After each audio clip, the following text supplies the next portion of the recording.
Hear me now. Can you hear me? Earth to Manshark. Got it. Yeah, now. Sweet. All right. Excellent. Well, hopefully everyone had a great time over on Nevane stream. We got to see Beat do Beat things, which was great. Always a good time. Today, what we're going to be looking at is CPL preseason, week number 2, group number 7. Thanks for the follows, guys. Really appreciate it. We have a bunch of participants. There's going to be 5 different participants. We have races spanning all, Zerg, Protoss, and Terran are all going to be represented. We have Indo, we have DeadDumble, Iron V666, Peru, and FlashJr, who, don't worry, isn't actually Flash's kid. It's Flash for the Wins kid. And so we'll get to see his Terran being played. And so without further ado, let's just jump into it. We have our first game, which is going to be DeadDumble versus Iron V666. We are playing on Vermeer in week 2. And so let's go ahead and just jump right in. I'm stalling because I'm trying to click the right buttons. And look at that. Oh my gosh, we have it. It's all working. Excellent. So let's get this show on the road. Right now, we are on Vermeer. Let's see if Shift Tab works. It does. We didn't use map settings. We actually used wonderful, wonderful top versus bottom. Thank you, Indo. We're going to see, we're going to watch your games. It's going to be a good time.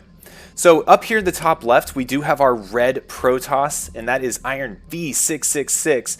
And down in the bottom right, we've got DeadDumble, our blue Zerg.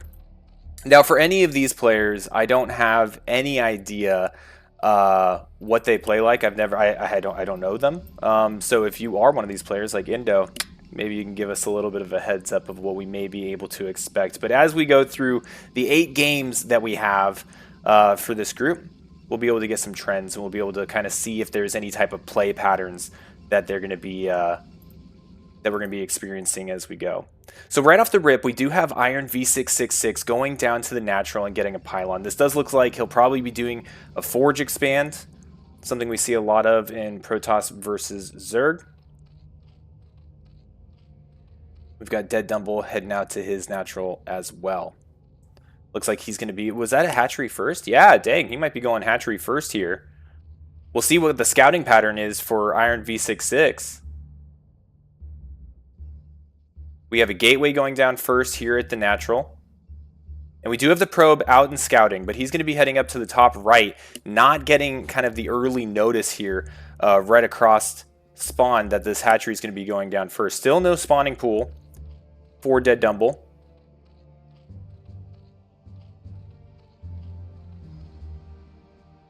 But yeah, overall very excited. Second pylon. Gateway is finishing up. And the Overlord as well is heading off to the bottom left. Still no drone scout being sent out at this time, so still in the dark as to where each opponent was spawned this match. But we do finally have the spawning pool coming up. Okay, so now we've got Iron. Oh, turning around. Nope, just juking around. He is going to be coming in here, and he's going to be seeing this hatchery. Now, I'm not sure entirely on the timings or Iron's awareness of the timings here, but he's not going up into the main yet. So not sure if he's going to be aware that this is a hatchery first or what the reaction is going to be. But upon identifying, we probably saw that probe pause because he was heading back to grab this zealot. Now, I was anticipating kind of a Forge expand going up here, but this might be a little bit of a reaction seeing that early hatchery, that he's just going to start pumping money straight into the zealots and charging across the map to DeadDumble. So we're going to have the first zealot showing up here. Looks like he's going to be waiting for the second one before he commits. And with the spawning pool dome, we are going to start seeing a few lings. Only 2. DeadDumble trying to get his drone count up. And here we go. Here comes the committal. So, probe, zealot, second zealot on the way. Holy cow, is this a third hatchery? We have a third hatchery going down for DeadDumble. And a creep colony going down in the main. Here we go. We'll see if Iron V666 just starts going for the drones, or if he tries to knock out this creep colony. It's still a ways away from becoming a sunken. Now, the 4 Zerglings are going to struggle here against these zealots. Sunken, about a third of the way done. But Iron V666 is just going for the drones. Now the drone's making this kind of messy. We have one Zealot bouncing back and forth, doing his rave thing. We got the Sunken done. This should help him stabilize. Okay, the Zealot is dead. And so now, where are we at? We've got a Sunken in the main. We've got, what is this? Oh, that looked like a lot less drones. So he still has 10 drones in the main. Did take some damage there, though. Nothing here at the natural yet, but it is up. And a third base going down for DeadDumble. Now let's go take a peek over here at Protoss. So after the initial Zealots, we have the Forge. We have a cannon, right? It looks like Iron might be playing a little bit hesitant, a little safe, preparing for a counterattack of sorts, and getting his economy online by transferring his probes. Okay, so we're kind of stabilizing into a normal game. I think if Iron doesn't capitalize on this lead, DeadDumble may have a window of opportunity to come back here. If he starts droning heavily, he'll have that 3-hatch production right off the bat, and he can start sending units downfield. Oh my goodness, the Zealot partying here in the corner instead of fighting back. He might go down. No, he does take out those Zerglings, but he's going to be extremely wounded. So if that Zealot does get all the way into the main of DeadDumble, that Sunken colony is going to make short work of him. Another colony being forced, which is doing damage to the drone count here, but it looks like DeadDumble really kind of wants to just turtle up for the moment. We're not seeing any tech as of yet. Just a couple lings, Sunken here and there.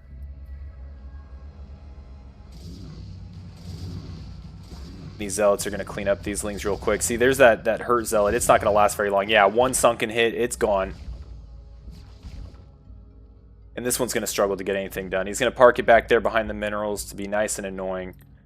The way Protoss is intended to be played. Another Sunken. So DeadDumble really utilizing Sunkens as his primary means of defense here. Sending a couple lings over here, probably to clean up this Zealot. I don't know if this Sunken will be able to hit it. But these two should be able to knock it out if they get the surface area together. Yeah, there we go. Okay, so everything's cleaned up. Let's head back up here and see what Protoss is up to. So we do have +1 weapons underway. We have 4 Zealots hanging out at the natural. The economy is looking great, right? If you look up in the top right, we've got 31 probes to 17 drones. So right now, Iron is, I think, way ahead in the moment. Corsairs are going to be starting to get sent across the field. Without any type of Hydralisk defense, this Corsair might just get a ton of damage done on these Overlords. Overall, this is looking very strong for our Protoss player.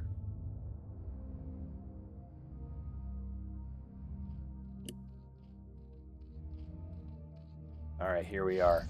The zapping has started. Telling this Overlord to get back in his doggy bed. Here we go. It's about halfway done. This Corsair is going to knock it out. Now, we do have the Hydra Den up.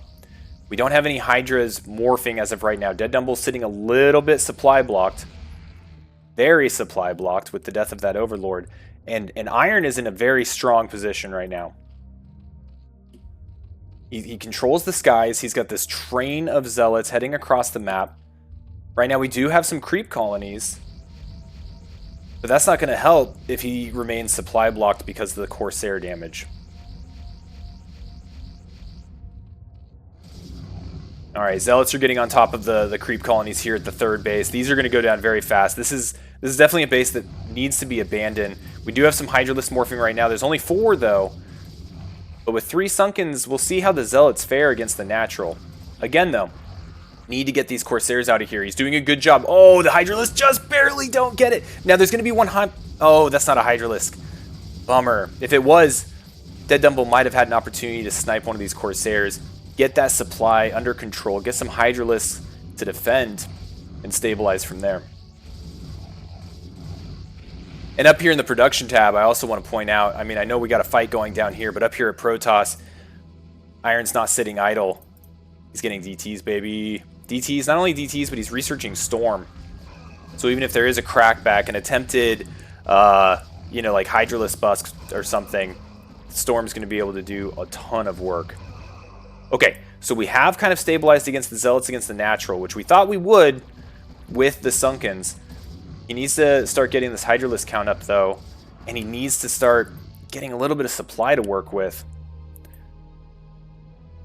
Now, he is moving Hydralisks across the field. He's parked them in the middle right now, but the reaction from Iron is he's looking for Overlords. He's kind of scouting around, seeing if there's an additional base up here. He didn't see anything, no creep. Oh, and the Hydralisks are going to get these Corsairs. Got one, knocked one down to about a little below half health. And let's see what's here for the defense. Oh my goodness, with the DTs, these Hydralisks don't stand a chance, and there's no Overlord following along. There's hardly any Overlords on the map, unfortunately. Okay, might be able to pick off some more of these Corsairs. They're sitting a little idle. Gets one. And let's see how this fight goes.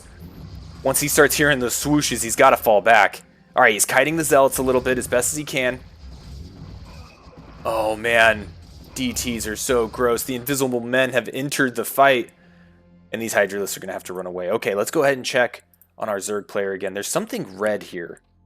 What is that? There's a Corsair. There's a Corsair chilling here in the far bottom right. You probably can't see it. It's like behind my shoulder. It's right there. There's a Corsair. Yeah, so that one's just chilling. Not sure what kind of vision it has. I guess it can see the mineral line. It can see this layer coming up.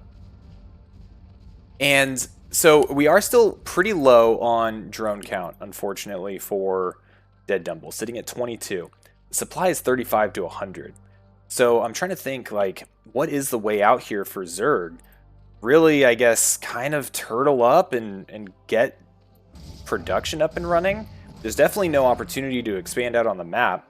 His vision is being completely blacked out by the fact that there's Corsairs floating around. He can't sneak drones out with these DTs hanging out. And now we've got High Templar as well. And these do have Storm upgraded. Protoss taking their third. What is this, +1 armor? Yeah, +1 armor on the way. Yeah, overall, I'm really liking Protoss's position here. I'd say right now, without any sort of huge blunder from the Protoss side of things, this is their game to win, I think, at this point.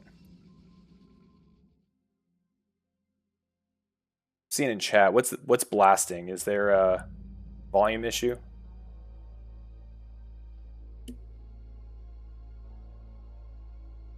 Alright, sitting right here. Corsairs, Hydralisks staring each other down. This push right here, this might be game ending. The Protoss is... Okay, here we go. The A move comes in. Corsair is going to snipe out this Overlord. The Storm! Oh my gosh! And there goes the third base. It just melted. Now you see it, now you don't. Great magic trick there, performed by Iron V666. And then this, okay, so if there is an engagement here, we need to be really careful, and we also probably need to utilize these Sunkens to the best of our ability, right? Because like storms are going to start dropping, and being pulled out isn't really what we want to see from the Zerg side. Here come the Corsairs, not only getting these Overlords, which can see the DTs, but tanking a few Hydralisk shots as well. This push just looks like too much. I'm not sure if DeadDumble is going to be able to hold this. Oh, a storm on the drones! Our precious drones. Alright, and there's the GG. DeadDumble has left the game. Alright, well that was a lot of fun. Okay, so let me go ahead and update the score here. We've got Iron V66 with that fat W. See? W. That's how we're going to dictate who wins and who loses. I suck at text on stream, so we're just going to knock it out that way. And then let's go into our next game. So our next game is going to be...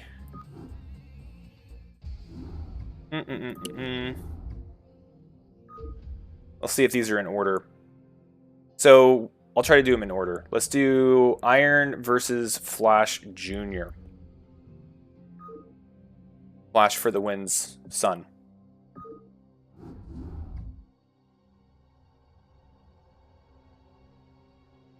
All right, let's get into it.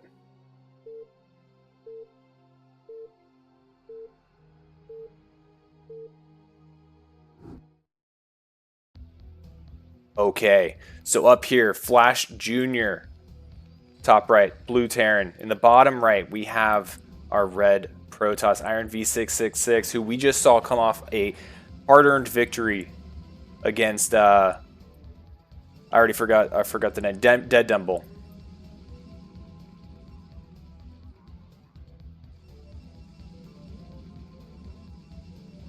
Now, last time we saw Iron V66 do the Forge kind of expand, right? But what he opened with was Gateways straight into Zealot pressure. So we'll see if he does that against Terran, or if he has a different kind of strategy that he uses when he's facing up against FlashJr. Because a lot of times you'll see kind of the opening Dragoon kind of play, right? He'll throw down a Gateway, get the Cybernetics core, and then kind of go Gateway Explosion and pick your tech from there.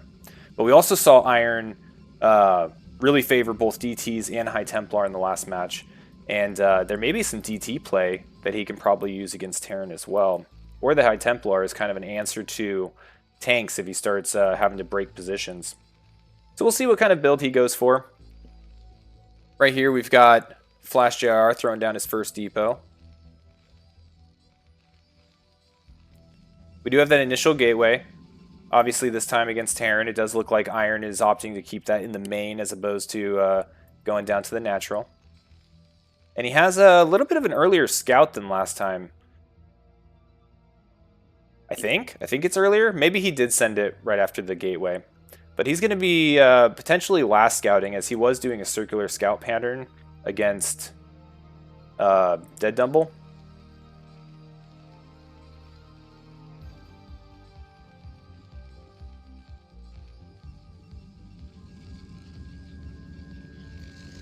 Okay, we do have the gas. This leads me to believe they'll throw down that Cybernetics core and get some goons up. Standard depot barracks gas from our Terran player.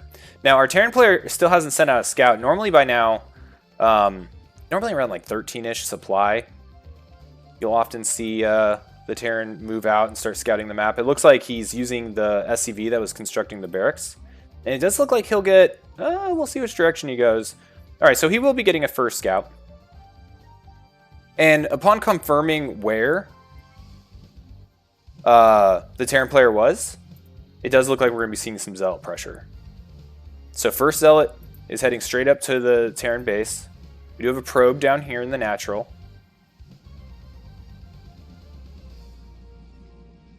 Kind of getting in the way of the SCV. Not a whole lot, though. Cybernetics core about 2/3 of the way done. Then we'll start seeing some Dragoons. Second Zealot is on the way. And let's go ahead and see how Flash reacts to the Zealot. As a Terran player, I don't know. This early game Zealot is just such a pain in the butt and can get such lopsided value. Good block there by the SCV, allowing the Marines to get some good shots off.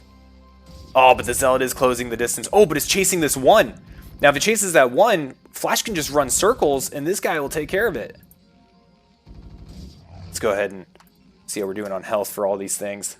Okay, the probe being annoying does kill the SCV, but it does get the factory up. It's not blinking yet, neither is the barracks. So these two Marines are really all that's fighting this Zealot, and it does look like a second one is on the way. And so both these Marines are pretty banged up. And that's going to potentially be important as Iron gets the second one. So the second one is coming up now.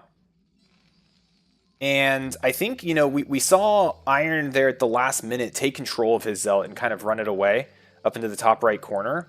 But unfortunately, it was chasing for a long time. So maybe he's going to recognize that. There's no SCV blocking this time. Oh, he gets one of the Marines. Okay, Vulture is out, which means this Zealot pressure should be over. Right? You can just do some patrol moving. The probe goes down up here to the Marine. And this might be all she wrote for this Zealot. Boom. Done. Enter Dragoon. Stage right. Here it comes. One Marine. Where'd the Vulture go? Oh, there it is. It was stuck behind this Marine. See, this early game Protoss pressure, man. You gotta love it. You gotta love it. Okay, so Flash opting to play defensively up in the main. Getting a bunker down. It's kind of an awkward spot. Trying to make this kind of the engagement area. Units will pop out, they can fight here, but the bunker's not going to be able to protect the ramp a whole lot. Okay, last Marine goes down, which is good target firing here from Iron. Knock those out. They're just so much DPS for how easy they are to kill. Trying to repair this Vulture, and there's no Marines to put in this bunker right now. Oh man, these Dragoons are just going to town over here. Oh, but he got the Marine in the bunker, but this is the problem with the bunker placement, is that these Dragoons are just going to run away from it. Okay, we do have a tank coming, but there's already at least 3 Dragoons, you know, in the vicinity.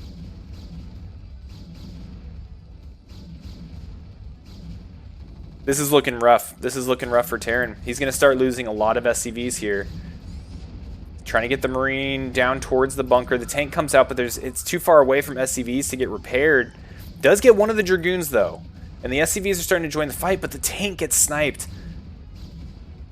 And all the SCVs are chasing this guy. Okay, so they do get redirected. And the Marines have decided to join the fray. Absolute chaos in Flash's base. And that's the GG. There it is. Thanks for the follow, man. Appreciate it. Okay, excellent. Let's go check out our scorecard. And so Iron appears to be one of the dominant players in this group. Already, we've watched 2 of his games, and he has won both of them, sitting at 2-0. Go ahead and update that. Boom. All right, let's go into our next match. This next match is going to be Iron versus Peru, which I believe is a Protoss player. I mean, we're going to see here in just a second. Thank you, 9K. All right, Iron versus Peru. It's a PvP, which I've heard is the most interesting of all mirror matches. Oh, I should probably show you guys the game, huh? Let's do that. Hey, there's the game. Iron, looking good in his red again, is sitting here in the bottom right. Peru, also known as Peru, is our blue Protoss in the bottom left. So we saw... So I'm curious how this one's going to go. Again, Iron, we've just happened to watch several of his games in a row. And so we've got a little bit of a feel for his playstyle against both Zerg and Terran. Now we're going to get to see him against Protoss. And I think based on last game, we had a couple of micro snafus with like the Zealots and the early pressure and stuff. And I think that this matchup especially can be decided in the early game by how that Zealot versus Zealot and Dragoon versus Dragoon micro goes. You know, barring any type of strange cheese that may occur, but don't expect any cheese really in CPL preseason. But we'll see how it goes. Both players getting their pylons down, building probes, taking a nap.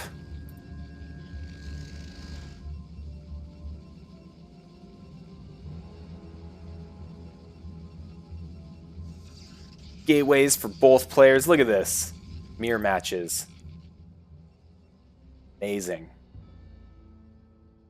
All right, Iron's heading left. Peru's heading right. Probe's about to high five. Hey, what's up? Yeah, for Ire. In the shadows. Okay, so gateways finishing up. Second gateway here from Iron. Second gateway from Peru. Okay, so both players opting to play a little bit aggressive,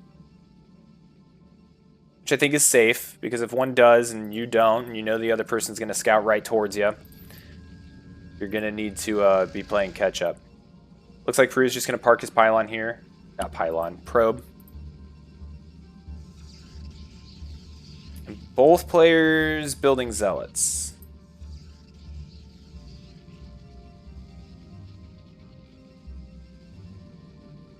Ooh, Peru's probe almost getting knocked out. Has to go run for the hills. Just being chased down. I'm calling it now. This probe's going to head all the way back, and it's going to get hit by this guy.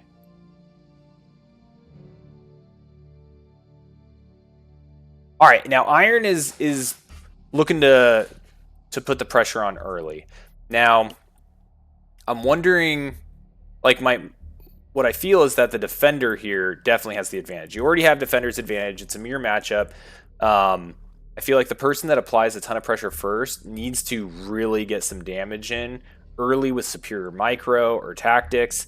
Otherwise, they're just going to be overwhelmed by the production being so close to where the fight is occurring. So I actually like Peru holding back a little bit here, and just kind of holding what he has while he techs up, gets his cybernetics core, and waits for some sort of timing or trigger where he feels that he can move out. But Iron's not just running in there with one zealot either. He's getting his own group, and right now he's got the superior force on the field. He's got 3 zealots and a probe, and this zealot running around being body blocked a little bit is going to be pretty bad for Peru. All right, both players chopsticking each other. Okay, so now Peru is on the run. He's got his 1 zealot running back, but this is where that defender's advantage is going to go. Oh no, I don't think there were zealots building. Oh man, he might have missed a little bit of production during that fight. Right now, Iron, our 2-0 Protoss hero, might be running straight into... I keep wanting to call him Pepperu because that's his thing here, but I know Peru is kind of like his tag. He's just going to romp right through this base. Okay, we've got 2 zealots popping. Oh, just 1. This one's still lagging a little bit behind. And this one's just being bullied here. Oh, this is looking bad for Peru. Okay, Iron opting to take out this pylon. If this pylon goes down, that's GG right there. And that's it, right? Unpowered. There's no reinforcements coming. This zealot is alone and very afraid. Now, all these probes, probes being super smart workers, they're trying to do what they can. Their little cattle prods or whatever. A whole stream of more zealots is coming into this base. I think that's it, guys. I think Iron has secured his 3rd victory in this group. GG. And great fight by Peru there as well. I think if there was just those zealots building in that moment when that big fight was happening, I think that was actually Peru's fight to win. So, good times. Watching Protoss beat up Protoss. Someone's got to do it. Might as well be Protoss doing it. All right. We've got that. All right, so we're already 3 games down. We've got 5 more to go. The next one is going to be Peru versus Flash. So we've got another Protoss versus Terran coming up. Let's go ahead, and I have to open up that replay.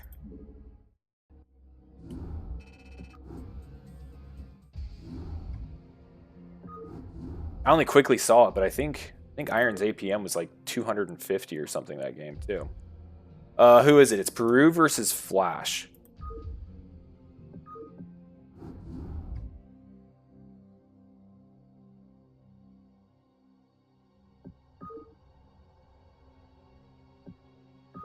Do it. Do the thing. Oh, there we go.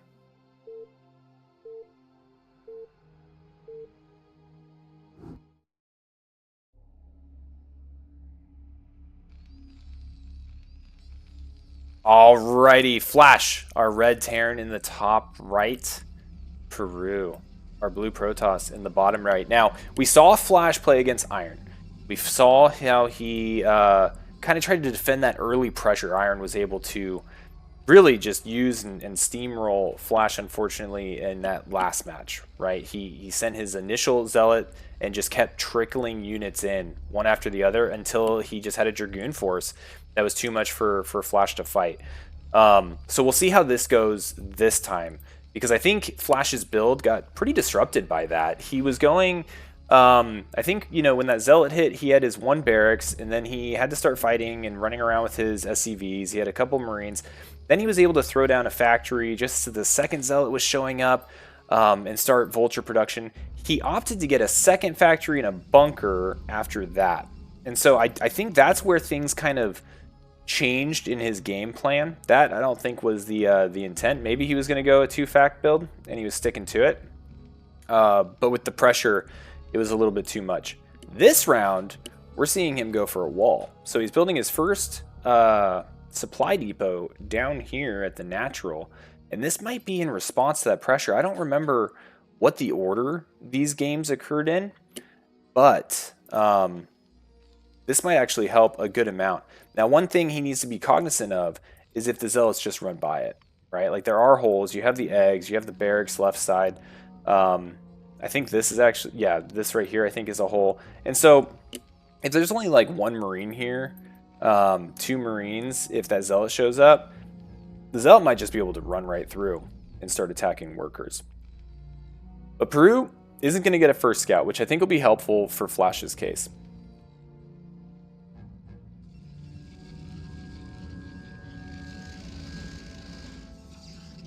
Alright, Cybernetics core is down for our Protoss player. He's going to start getting gas now.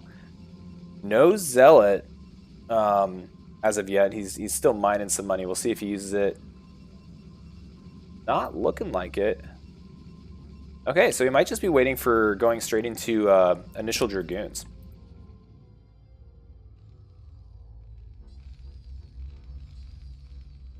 Alright, we're getting our gas here for Flash. He should be able to throw down a factory here.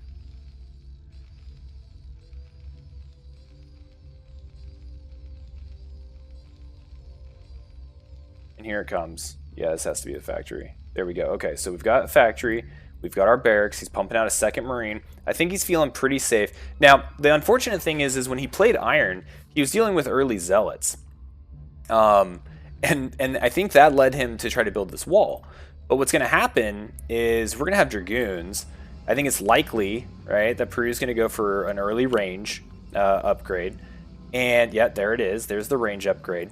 And he's going to be able to sit here and just pepper this barracks and this supply depot forever. And it does look like Flash has stopped at 2 Marines. No bunker as of yet. And getting his expansion up. So this is good. His expansion is going up nice and early. He should be getting... We'll see what he ends up building initially out of his factory. If he goes Vulture or if he starts going immediately into Siege. No one on gas yet. They're still off after the expansion was thrown down. So probably not tanks. Okay, we just saw a Vulture get started.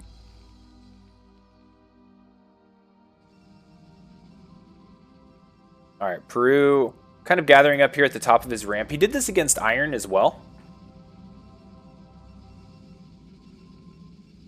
Kind of got to the tech he wanted and just started kind of building up his force, his main army right here.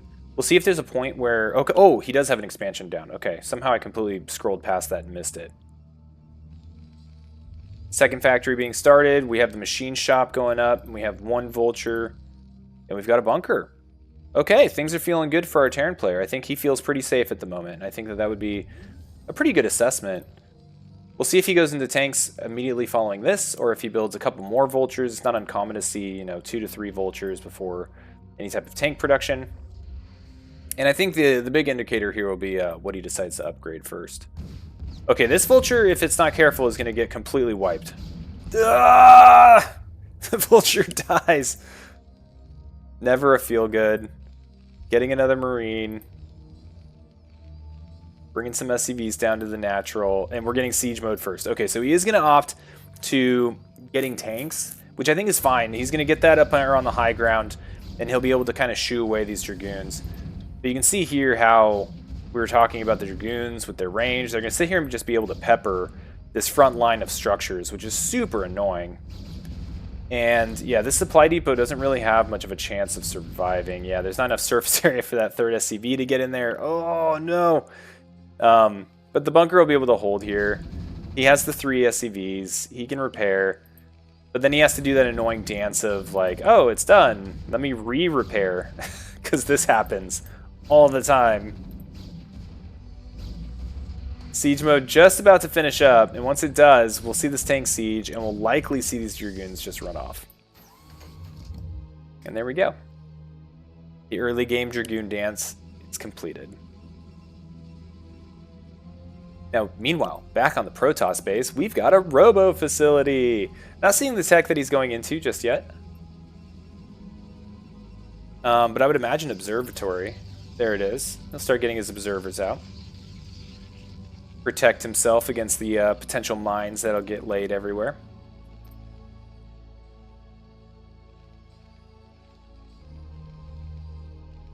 And things are looking okay. Things are looking okay for both players. We lost the supply depot for Terran, but that's okay. Let's get those rebuilt up here somewhere. He's going in eBay. He's getting an armory. Another vulture does go down here towards the middle of the map.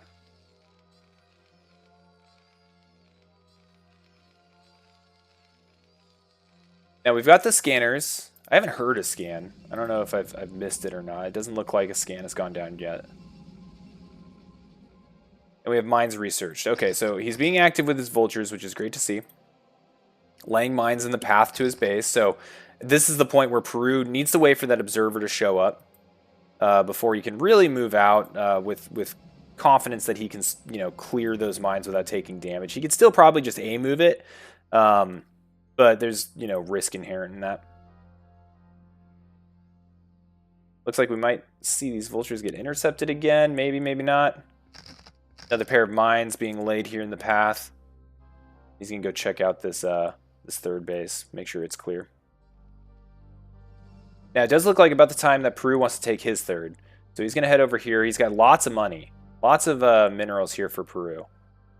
So he'll likely be taking this expansion soon, while the observer is checking this third base to see if Terran is expanded across the map at all. As far as army, we've got, you know, 6 Dragoons here, another 4 here. We haven't started mixing Zealots into the formation yet. Does look, oh, it looks like he went High Templar. Okay.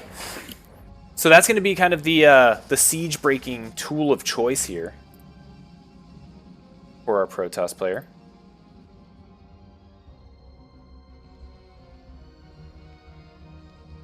We're getting a little bit... We're increasing our factory count. Ooh, okay, so we've got our starport, we've got our science facility. That'll help with upgrades. Right now, what are we sitting on? 0-0, but we've got +1 weapons being upgraded for our Terran army. And right now, we're not sitting with any upgrades yet for Protoss. Right now, the upgrade that's being researched is just Storm for the Templar.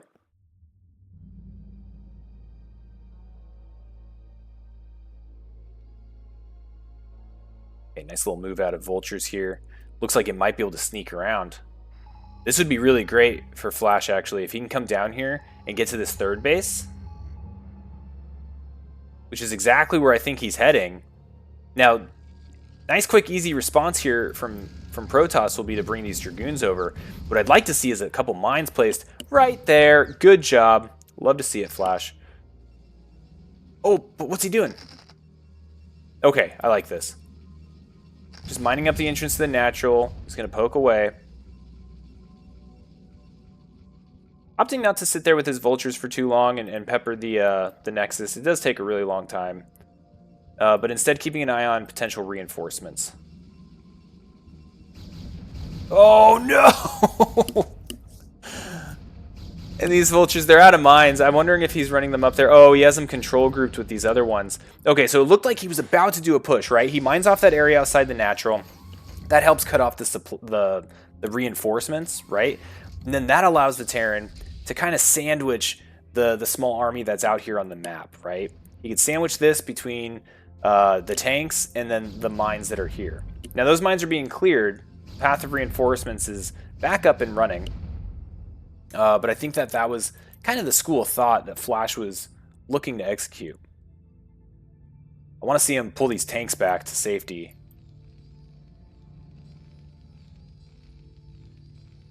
All right, we've got double starport. And we've got a physics lab. Everyone knows what that means. Oh, BCs, baby. Big BCs.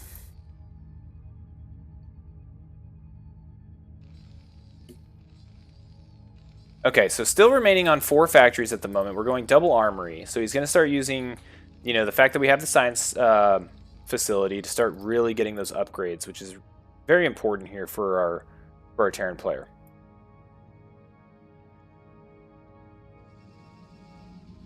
We do have a shuttle, and it looks like we have the tools necessary to start doing some storm drops. And on that point, let's look at the anti-air here, because naturally, every Terran that faces off against Protoss, especially at this level, Needs to keep an eye out for those recalls, right? Or Reaver drops or DT drops.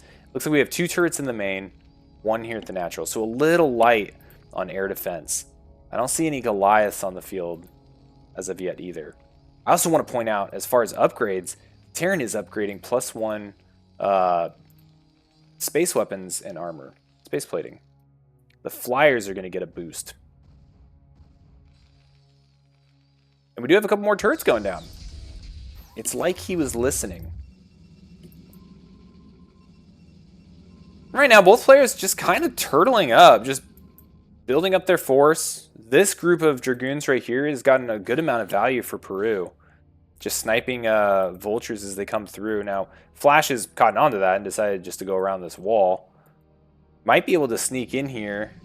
Might get some damage if he places some decent mines getting these Dragoons, but I think he might just go exploring and keep an eye on whether or not the Protoss has taken a 4th.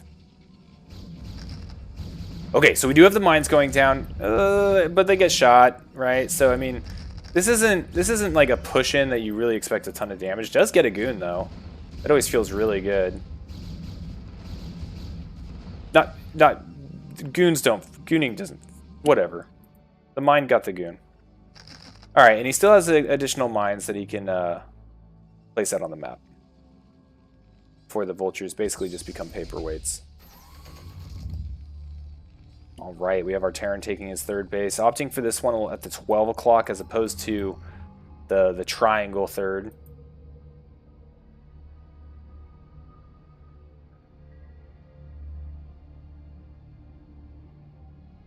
Vultures smartly avoiding that group of Dragoons. And we do have some scans going off. So where's he scanning? He's not scanning that or that. Where did he scan? Oh, he's scanning the main.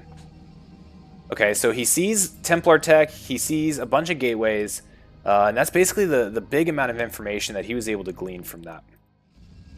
And we have the Dragoons moving forward. All right, so the Observer has linked up with this group of Dragoons, and they're doing a little bit of a mine clearing operation.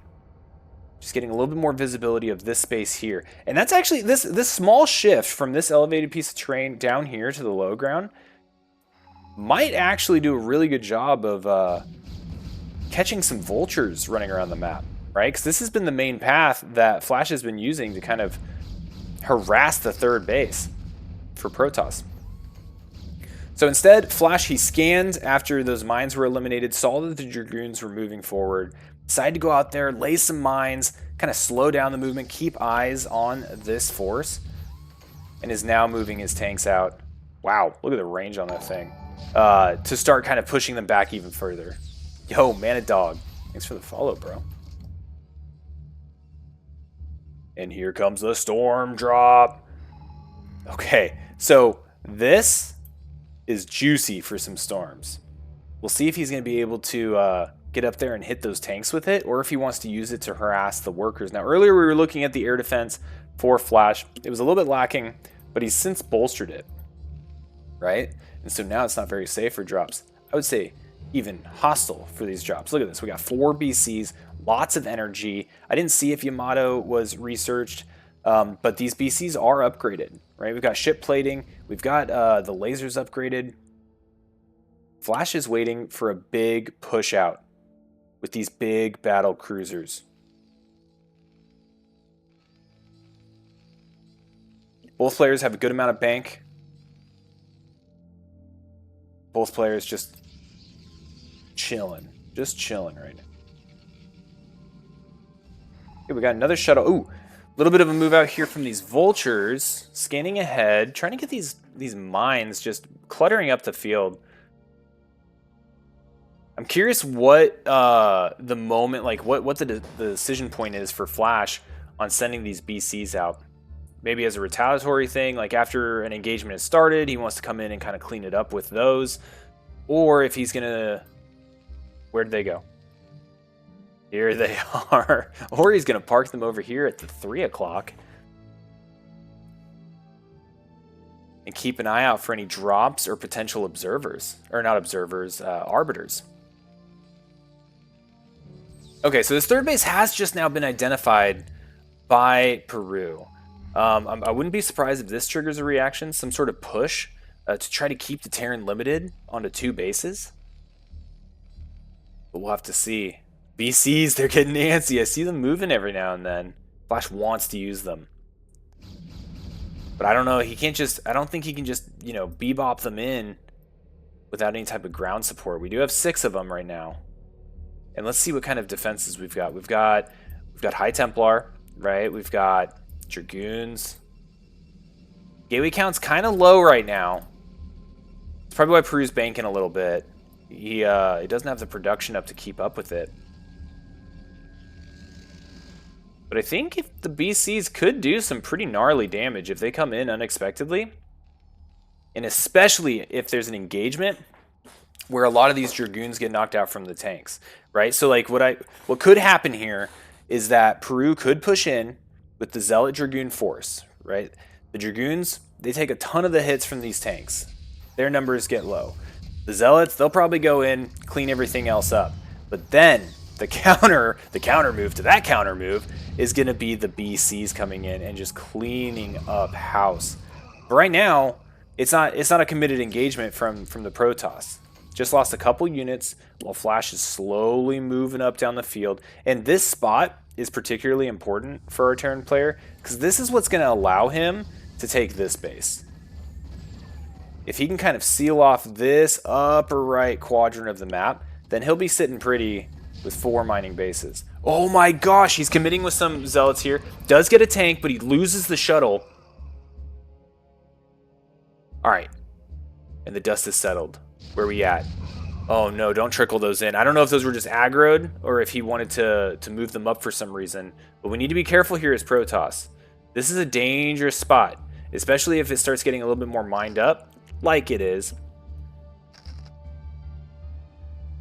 Now I'm curious when this is going to be taken, because I feel like this is about the opportunity that, or the time that you would want to do that with this setup the way it is. Oh my gosh, look at this flank from the vultures. I don't think that was necessarily like an offensive flank, but more of a just checking if they're still there, right? Seeing what's there, seeing what he's working with, getting some mines right here in the path of reinforcements, which he's done before. So this is a good play pattern that we're seeing here from Flash. Almost gets the snipe on that High Templar, but not quite. Gonna come in here. Is he gonna finish the job? He's not. The Dragoons are gonna push away these vultures. And you gotta love the pathing. And that vulture is just like, hey, what's up, Dragoons?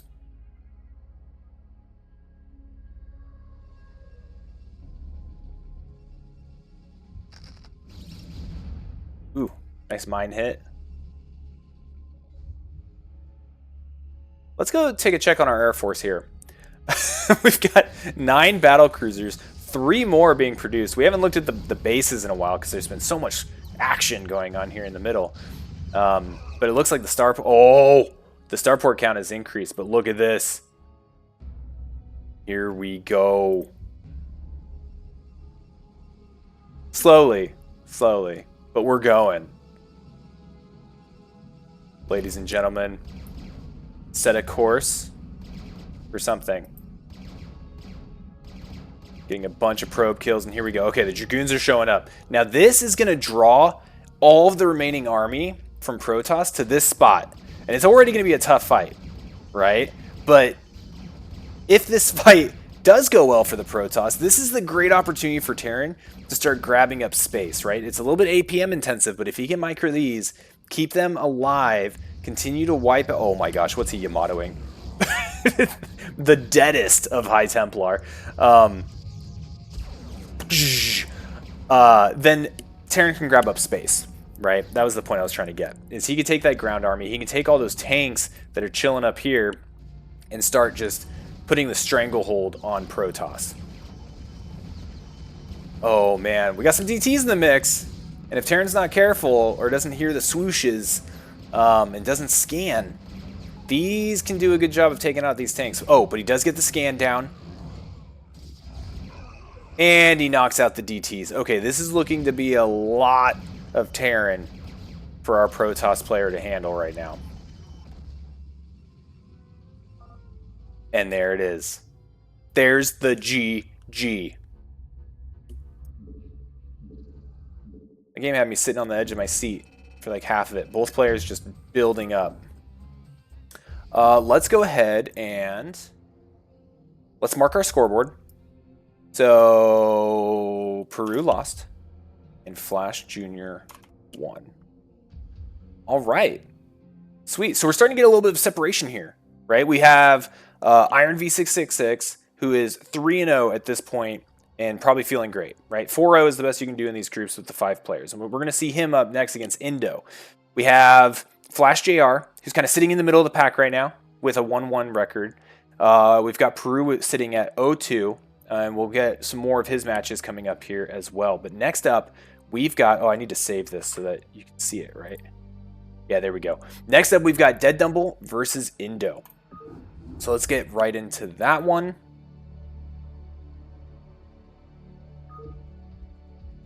Okay, excellent. This is going to be a Zerg versus Zerg. We have not yet seen in this group, so it should be a good time.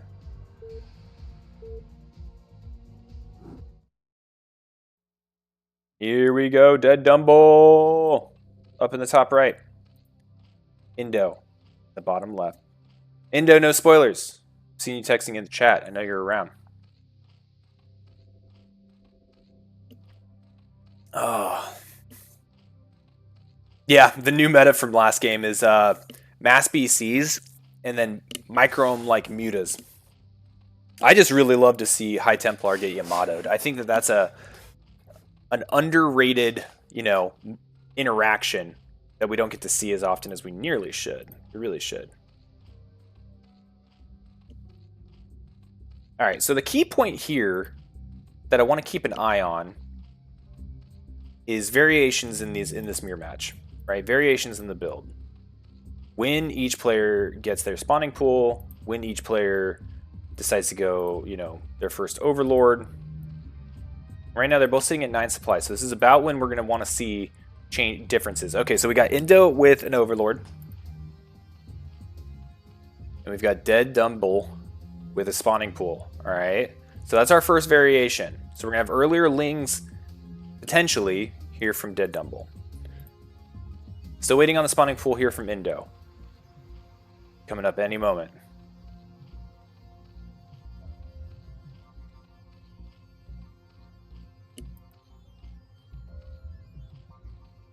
Okay, Indo is droning up heavily. Little greedy.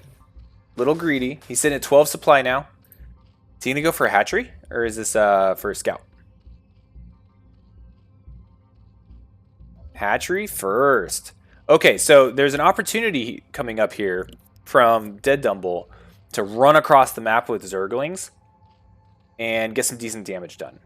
Now, one of the things that DeadDumble isn't going to really have, you know, in his brain is where Indo is, right? Because we have the Overlord over here in the top left. We'll have an idea of where he's at, or where that he's not there. But he still doesn't know where on the bottom of the map his opponent is. So he's not going to be able to be, you know, there's kind of a coin flip here on where he sends these lings. Because there was no drone that went out to scout. He's also decided to take his natural.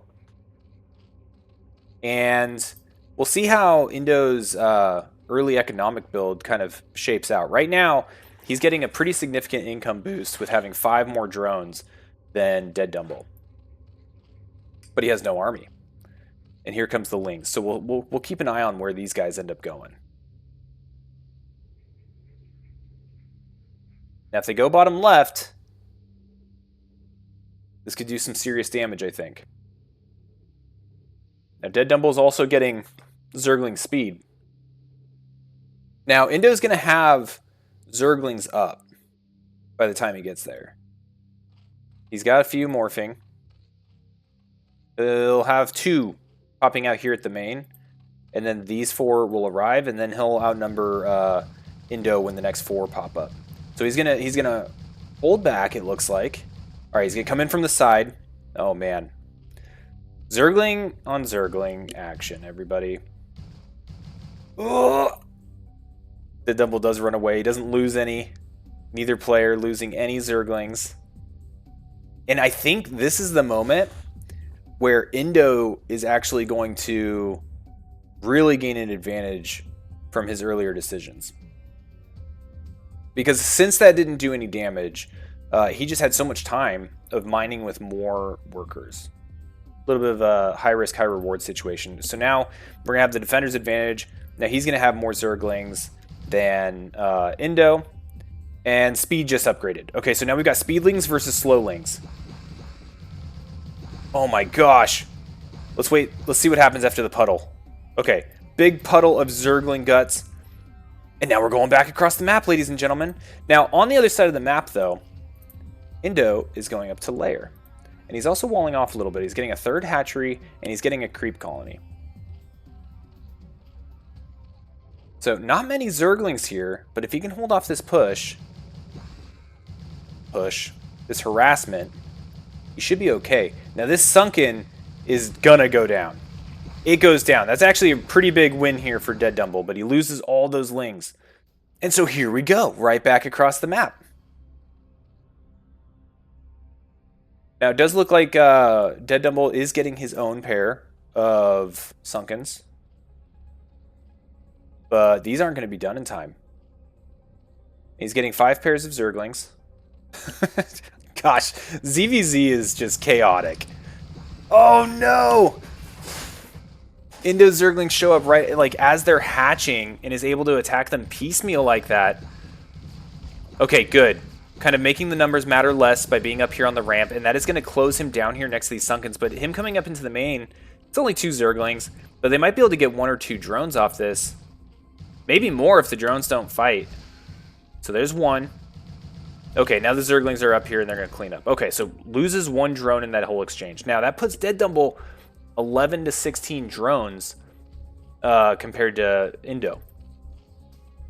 Now, Indo is rebuilding his creep colony, and he's getting a Spire. Now, a Spire can be absolutely GG if there's no response here from DeadDumble, right? DeadDumble needs either his own Spire, which is going to be far, far behind. He needs Hydralisks, or even in a weird case, right, like a Spore colony, maybe? You never see that, but... like, there's no anti-air, is my point. This Spire is about done. Okay. Where are we at? Lair. 2 additional hatcheries. Handful of Zerglings. Bigger handful of Zerglings. Less drones, but only by 3. So it looks like DeadDumble's taking this time to drone up and work on his Spire. Now, the Spire is... almost essentially an entire Spire build time behind Indo. And I think if Indo gets these Mutalisks out and runs them straight across the map, I don't think that there's anything DeadDumble can do. Yo, Crimson Joe, what's up?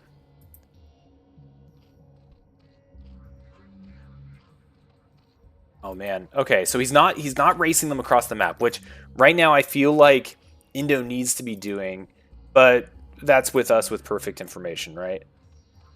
He doesn't know if there's a whole fleet of Scourge just sitting here waiting or something crazy, or a whole pack of Hydralisks. He hasn't been up in the base in a while. All right, third hatchery is going down for DeadDumble. The Muta count is growing. So even if this does hit later, right? So like DeadDumble's Spire is about to finish. He doesn't have the minerals right now to really have an immediate Mutalisk like surge, right? He can't like spike his Mutalisk numbers super fast. So even then, like hitting with this many Mutalisks is gonna come at him like a hammer. Now let's see what's over here. We've got Zerglings, we've got Hatchery, we've got a Spire, we've got 1 Overlord, and somewhere we've got a Mutalisk and a pair of Scourge. Okay, so 1 Mutalisk, 2 Scourge against 9 Mutalisk. Not looking good. And these Mutalisks are just gonna rain down on these drones.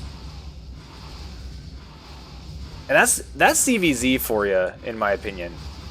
It just rides on the edge of a knife blade until someone gets a slight advantage, and it just completely topples. And I think this was very... Hey, thanks for the follow, man. Was very like Indo's early build, the high risk, high reward, is what led to this, right? Being able to hold with just enough and have the economy to really surge this before his opponent. So GG's to both players. ZVZ's hard. Okay, so that puts who won there? That was Indo. So Indo beats DeadDumble. Boom. Alrighty. Sweet. 3 more games. Let's go ahead and check out Indo versus Flash. I always like, it wasn't on screen, but I always like looking at the post CVZ like recap as well, because the APMs are always just insane. Zerg players are just built different.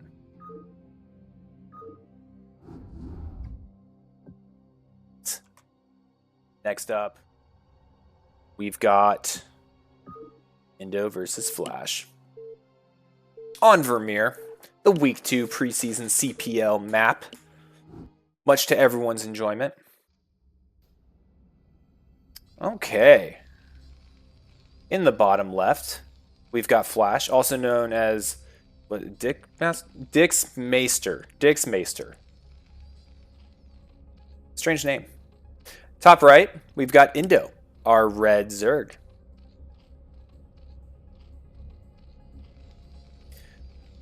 Don't think we've seen a TVZ match yet in our matchups, so we'll have to see how this one plays out.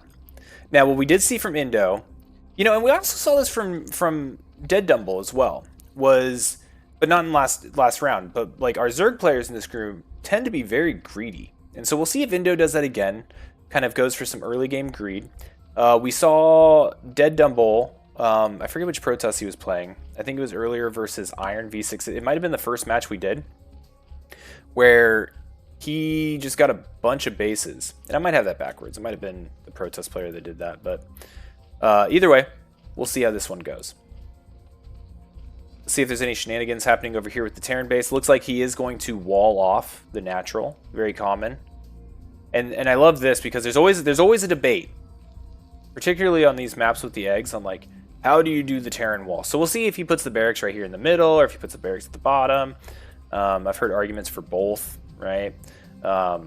He decides to put the barracks in the middle. So the chat can go wild talking about holes, because that's what we do when we talk about Terran walls.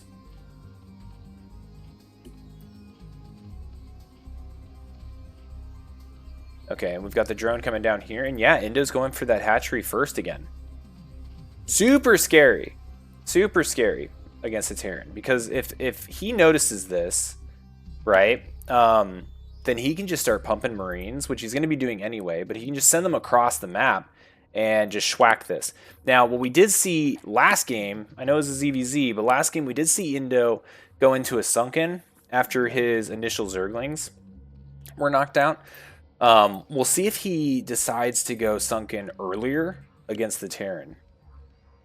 Because if he doesn't, this could be painful. Especially since Flash is getting that first scout off.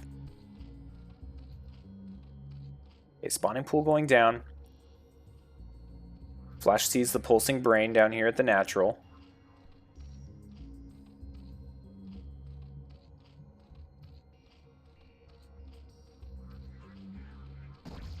I'm being told that this is super uber standard ZVT play as well.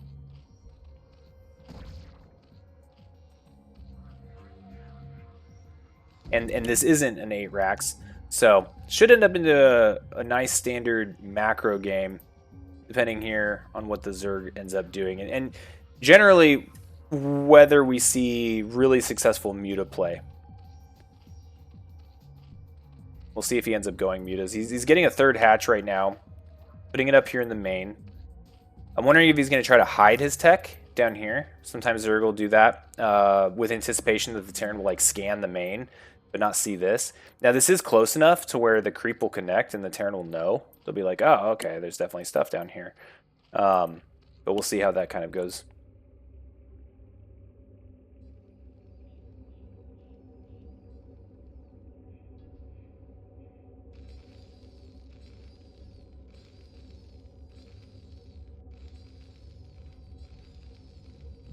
I think about this factory.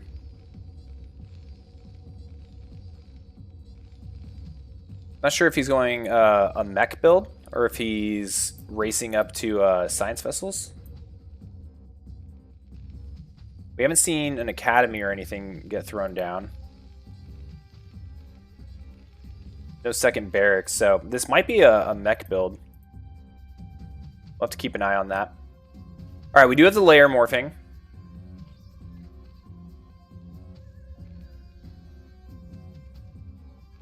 We have a vulture. He's opting to keep it back here behind the wall at the moment, which may end up being a good idea as these zerglings are coming out. Now the vulture can patrol micro these zerglings really well if caught in the middle of the map. Zergling speed is about to finish though. Alright, so here he goes. He's gonna run into this wall. Marines are gonna be like, back off, bruh. Oh, he's trying to run through. Oh my gosh, I don't know if that was... Those zerglings just yeeted themselves into a wall of bullets. Okay, and so now that's kind of the window of opportunity here for Flash to come out with these vultures and start being annoying.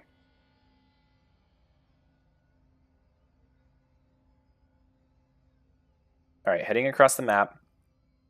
Okay, going straight to the natural. Didn't know if he was going to try to split off and see if there was a third or anything. Looks like he's just going to park out right here. We do have a couple of sunkens being thrown down. Those are going to keep these vultures at bay, and we have an evolution chamber finishing off the wall. The spire is built down here with this third hatch. And we've shown... we haven't shown the Hydralisk, but we also have the Hydroden, and we have produced Hydras. Really curious to see how this goes. Okay, we do have Goliath starting. So it does look like we're going to be going mech. eBay, Armory, getting the plating. Yep.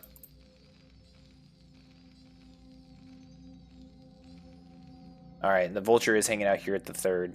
And we're going Goliath range as the upgrade here. I didn't see if the Vultures were upgraded in any way.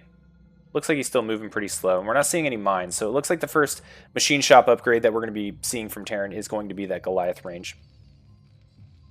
But with no academy, there's not going to be a scan to confirm mutas. I mean, it's a pretty safe assumption a lot of the times that they're going to be coming.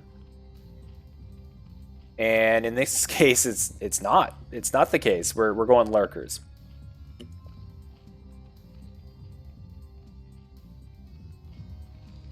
So we'll see how... I keep wanting to call him Dixmeister. Maybe I should just call him Dixmeister, but this is FlashJr.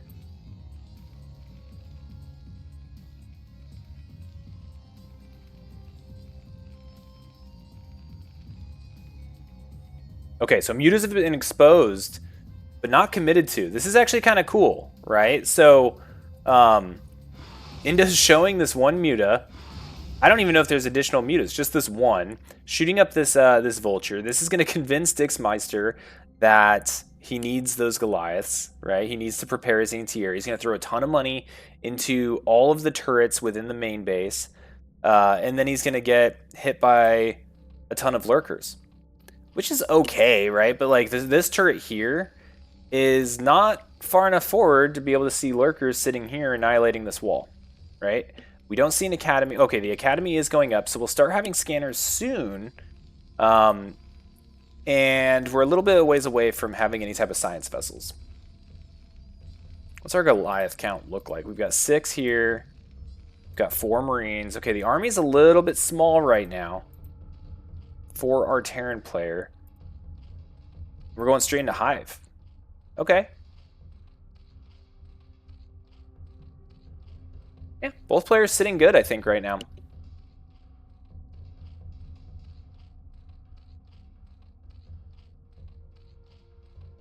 Check these upgrades. We're about to have +1 armor for our Zerg hero here.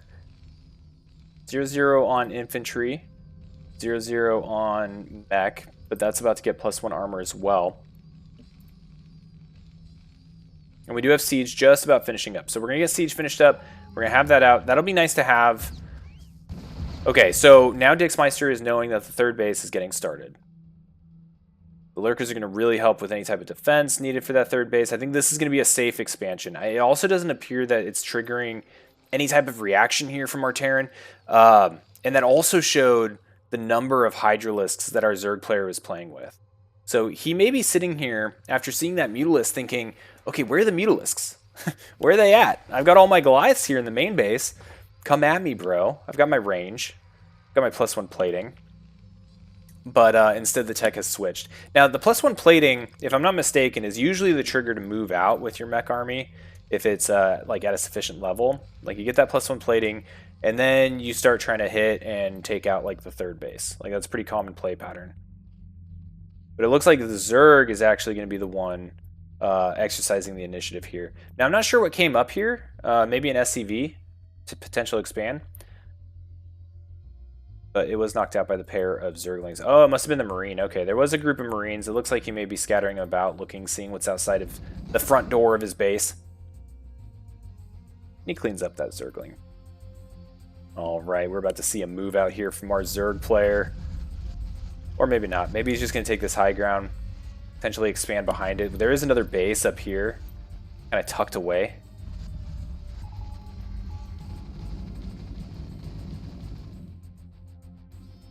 This is a cool scan, right? You scan this as Dixmeister and you can see both these mineral lines. Recognizing that there's no bases at either of them. And the army hasn't really been swelling up too much, but the Goliath production has remained somewhat steady. Have a good number of Goliaths. Tank count I think is what, 3, 4? We got 4 tanks. We do have, what is this, +2 plating being researched up here at the armory. So opting for the armor over offense. Okay, now here's an opportunity for Indo to potentially do a lot of damage. Now the sieging is going to help a lot with any type of defense, but the army is pretty split. So like the rest of the stuff is kind of hanging out in the main, derping its way down here the way Terran Mech does. Gosh, man. AI unit pathing is so smart. Alright, now he needs to be careful with these Hydralisks. They can't just run into these siege tanks.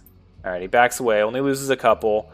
He's got all of this walled off with the lurkers. So, Terran's going to have a tough time pushing through anything along those lines.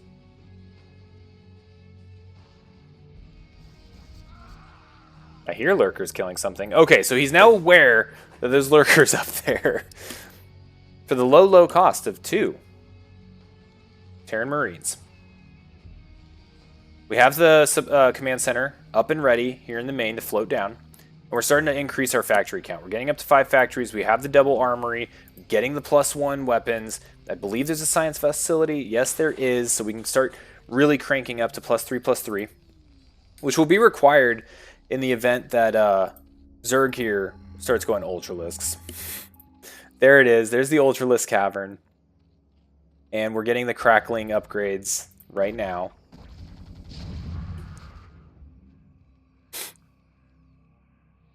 And it looks like our Terran player is getting his third base.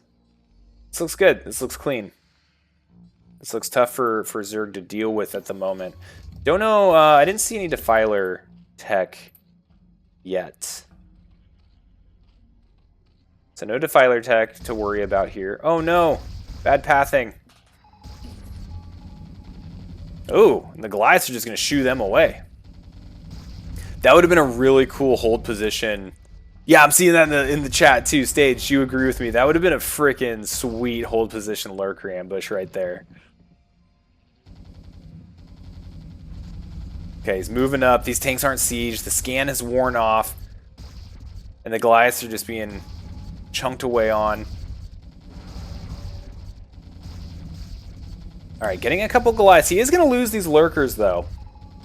And we're not seeing much from the army down here, right? He has all these Hydralisks down here, so keep that in mind in the event that this continues to move forward, that there's a flank opportunity, right? This is like 2-3 groups of Hydralisks that can just either run in from the side or run behind into this, because he did pull those siege tanks from here.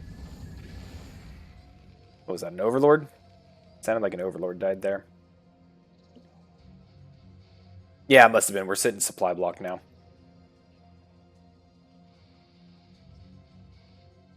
Ooh, Ultralisks have entered the field, baby.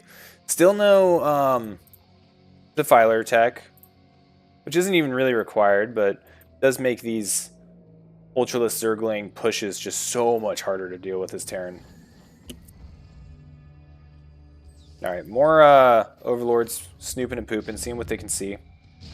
We do have Science Vessels on the field now. Now the Hydralisks have tried to make a move. Unsuccessful, but keeping the Terran's attention down to the bottom left, right? And you're seeing that reaction. This might be actually the intention here by Indo, is get the army down here to the left, start an engagement here, and then move up with all the Zerglings and Ultralisks. This looks like, I don't know, maybe he's just staging them right there. And we saw a scan. Looks like he was scanning on top of the Hydralisks here. Now, needs to be careful. These Hydralisks are going to melt really quickly to this force. Now, this is the opportunity that Indo could really capitalize on if he took that Ultralisk Zergling force and ran them over here. Oh, he's going to drop them! Oh my gosh! Here we go. This is payback to Flash for doing the same thing with BCs that last game. Alright, through the hail of fire, the Ultralisks and Zerglings are going to come through here. And this is just so painful because, one, it's going to do a ton of damage, right? But two, even to get the army back, Terran Mech is just so stupid at running around buildings. These Ultralisks are just going to do so much. We got Ultralisks and Zerglings reinforcing. The SCV line here just getting completely wiped. We're sitting at 25 SCVs now, most of which are sitting here at the third and the natural. Got super irradiated Ultralisk. This might be it for our Terran player. He's going to get the Goliath stuff here, but you can see, right? Like the traffic jam. Oh, man. This was very painful. Good move here by Indo. The Zerg recall. Yeah, Crimson Joe, you're not wrong. We're sitting here like, hey, this is an opportunity to kill the natural. Why? When all the juicy stuff's up here in the main. And so now, like, Dixmeister has come back, right? He's lost a ton of SCVs, but he's got a bank that could buy a country, right? And so he can recover from this with some good macro. The problem is now his whole army is up in the main. And we're at the point where Indo has started just taking over the map. He's got hatcheries everywhere. And he's got cracklings. And when you get to this point, you can just send wave after wave of Zerglings.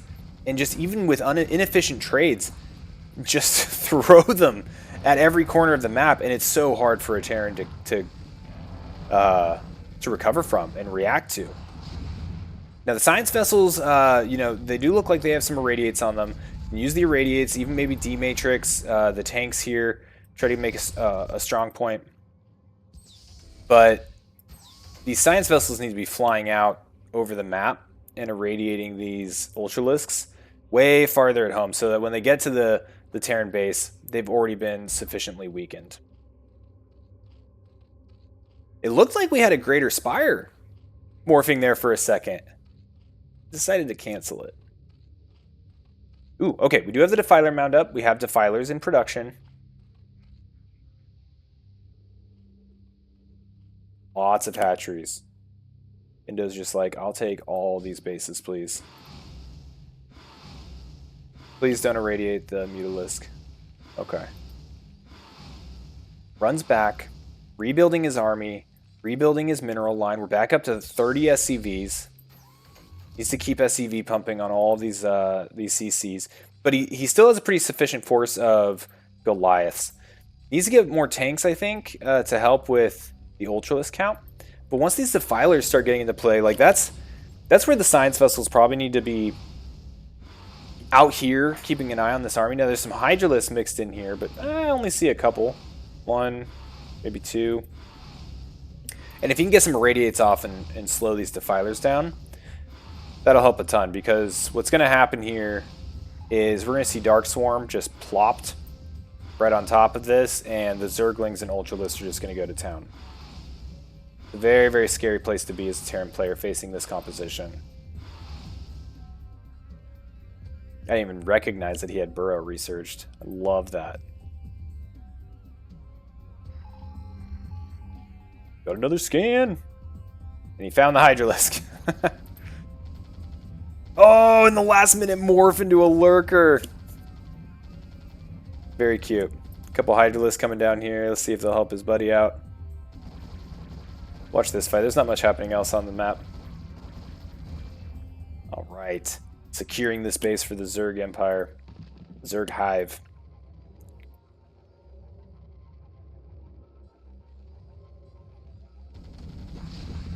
Okay, Zergling's finding out how far they can get. Right? They know, okay, we can get to there before we start getting sieged. So the armada of overlords here, if you wanted to go the drop route. Ooh! I don't know if that was accidental or intentional, but it looks like he's loading up his overlord for another drop. Is he trying to get a defiler in there? A few Hydralisks getting aggroed over here towards the army, chasing these science vessels. Do get wiped away. Curious to see what's going to happen here. All right, now it looks like Indo's trying to get like his control groups and everything organized. Throws down Dark Swarm. This would be a good leapfrog location for his other, whatever you call them, defilers, to start throwing more Dark Swarms and kind of like chain them into the third base. Boom. There we go. Creating the path. Oh, I don't even think you need to hide him. It needs to consume a little bit. Need a little bit more energy, bud. Come here. Num, num, num. All right, this next Dark Swarm is that's gonna trigger some action. Here we go. All right, he's leading with the Lurker. It gets knocked out. This irradiated Ultralisk needs to go away. It's gonna damage all these Zerglings that run by. Oh man, the Dark Swarm just not quite covering enough, and this is a lot of siege tanks coming in here. Okay, this Dark Swarm, it's just gonna be a lot. There's a lot happening here under this Cheeto dust. We've got Zerglings, we've got Ultralisks. I'm watching the supply because I can't see through this stuff. And it does look like Dixmeister's supply is just plummeting right now. We're sitting at 141 for the Zerg to 93 for the Terran. And here we go. We got the elephants just marching through, just slashing everything that they can get their giant claws on. All right. Third base successfully annihilated for the Zerg. Now, we do have these science vessels, right? And so Irradiate's really the name of the game. And this is a lot of lurkers. Most of the Ultralisks and Zerglings have been aggroed out of the fight. They got pulled forward. They got knocked out. These lurkers are going to be left a little hanging here, unfortunately. So they're going to go down as well.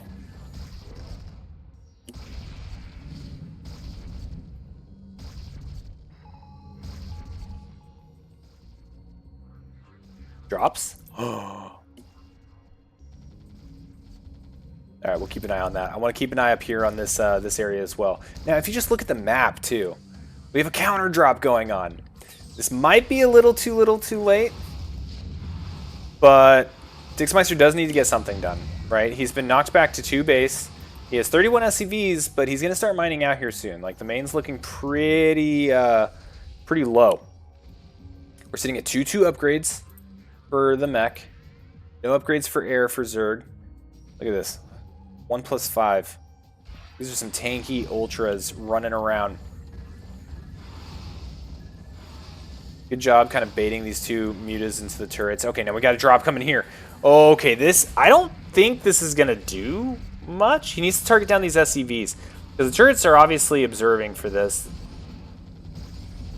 And at least 5 kills on that lurker. I don't know if it was all from that engagement, but we are down at 26 SCVs now for our Terran player. Okay, so Indo's got army all over the place. I think if Indo is able to group... Oh my gosh, another drop in the main. The dropship play here. Everywhere. Alright, Irradiate is going to have them scatter. I think right now Indo's just has army everywhere. And if he can get them grouped up and have like a one big push, I think that might be all that's needed for Zerg to secure this game.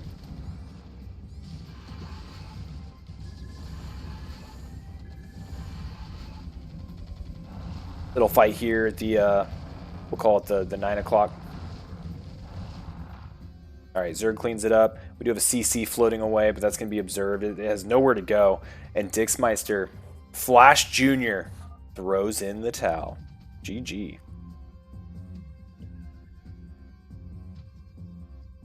Ooh, that was a banger. All right, Indo securing his second win in this group so far. FlashJr went down in a blaze of glory that match. And so now, next up, we've got Indo versus Iron V666. Now, both these players at this point are undefeated in this group, right? So we've got Iron V666 with, what is it, 3 wins?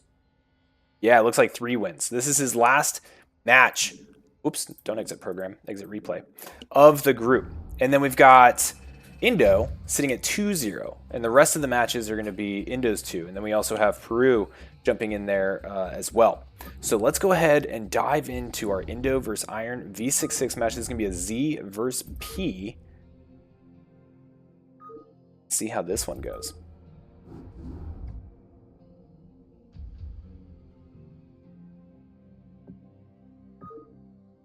All right, let's get it. Hope y'all brought something to drink.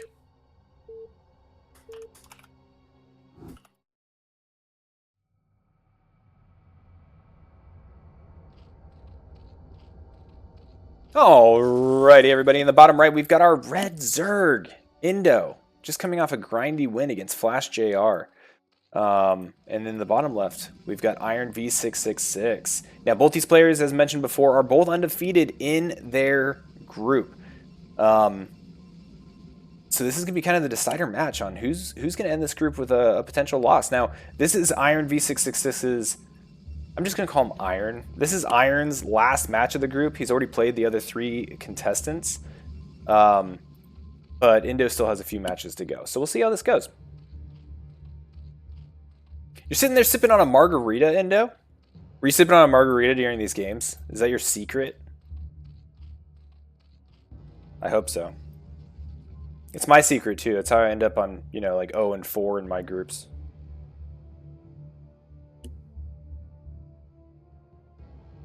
Freshly prepped mojito. Now, the real question is are you guys still during your workday right now? If so, extra props. 0-4? That's your name? Well, don't dox yourself now.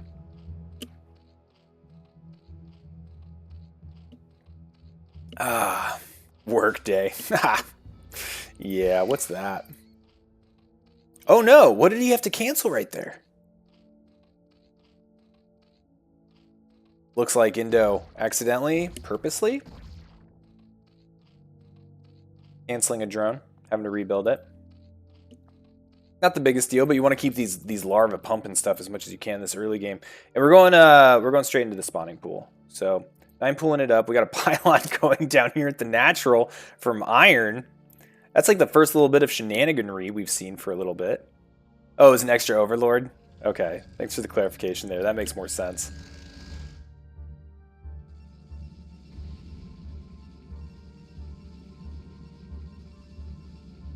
A gateway here at the natural. I'm trying to think. It might have been Iron that we saw. Who was it? Against Peru? Where he did this? It was like a forge expand, but like he kicked it off with a gateway and then later came back and did the forge and the cannon. Went into it. I think we're probably going to expect some early pressure here from Iron based off the previous games that we had watched. You know what? And I bet... Wait, hold on. Second hatch at 2 o'clock? There is a second hatch. Indo is greedy. And you know what? I wouldn't be shocked if Iron had watched some of Indo's replays. I know I do that in CPL, right? Like, if I have someone in my group, I'm going to click on their name and find their replays and be like, hey, what do you typically do in this matchup? I wonder if Iron had looked and been like, okay, Indo expands right off the rip every single time. Oh, man. Okay, this Zealot doesn't stand a chance. But he is tying up these Zerglings. And he's also forcing Zerglings, right? So those are Zerglings that could have been drones. that are now fighting. And Protoss is sitting here realizing that there's a ton of Zerglings being made. There's no second hatchery. What is this craziness that I'm seeing? I must be getting all in, right? So he goes straight to Forge. He's probably going to start slapping down some cannons. He's plugging the hole. Plugging the hole. That hole is so plugged with these zealots that it's watertight. Like slap sealed that hole. But in the meantime, right? Like Indo actually has already gone up to 3 hatcheries. So still aggressive, but like a long-term economic play. Okay, these Zerglings are going to get a ton of damage on this gateway. We have the Zealots in the hole, holding position. Alright, looks like they're poking out a little bit. They're going to pop off these Zerglings because he needs to buy time for these cannons to go up. As soon as this cannon goes up, if this gateway... Oh my gosh, this gateway's going to die. Oh, it goes down. Now, Indo doesn't run in and run by, luckily for Iron. I don't know if he really could have, but in my mind, that would have been the scary situation, right? Like the Zerglings come up here and just start making a mess of the probes in the main. And that gateway is going to get immediately rebuilt. Now, this is going to buy the time that Indo needs to start getting these hatcheries up and droning. So I like this play. I like this play a lot, actually. Again, very high risk, high reward, though.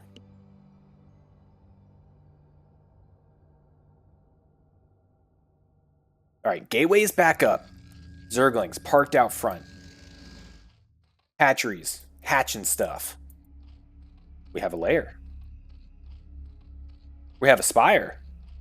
So instead of doing any type of like Hydra bust, it looks like we might be going air. Oh, okay, so I say that, but this might just be for Scourge as well. To prevent any type of ridiculous like Corsair action. Now we don't see a Stargate going down, but we do have the Cybernetics core, and so we'll see after that kind of what direction Iron ends up going. But I'd imagine after the core goes down, we'll see the Stargate, and it'll probably go Corsairs. I think we saw that from him. I might be getting the games mixed up before. Okay, yeah, we got our Stargate. Meanwhile, drone count steadily climbing up at 17. Just a while ago we were talking, he was sitting at 10, right? So the focus here really is drones. And you can see 5, well now 3 are morphing. So these Zerglings really did a good job of going in, busting that gateway, instilling a little bit of fear in the Protoss players so that they'd stay home, tech up, build some cannons, and really be forced to play on the defensive here. And Iron, I think Iron's starting to feel like, okay, maybe you're not doing the full Ling all in. Let's go check what's going on over here at your base. And not to mention, there's no Ling speed, right? I don't think. Wow, what are they doing here? That's like my dog when I get home. Okay, these Zealots just walked clear across the map. They got one drone very quickly. More Zealots following. Iron has potential here to do some serious damage. I think even if he commits on this Sunken, he'll knock that out really fast. Oh, but the mutas. Great timing with the mutas. Now, it's going to take them a while to clean this up, but these Zealots can't do anything about it, right? And I don't know if maybe if this 4th one was in here on the fight as well, can take down this hatchery. Probably not. It looks like those 3 were able to do about 500 damage. This Zealot probably wasn't the difference there. Continuing to run Zealots across, though. Okay, they're coming home.